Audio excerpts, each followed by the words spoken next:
Tired of that lukewarm, questionable coffee you get on the road? You know, that hotel coffee trauma. Yeah, never again.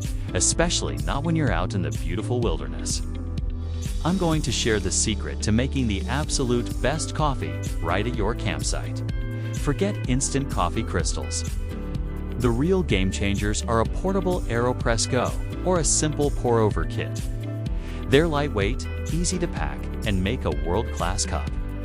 Just heat your water on a camp stove, grind some fresh beans and, yes, you can get a small hand grinder for this and then just brew.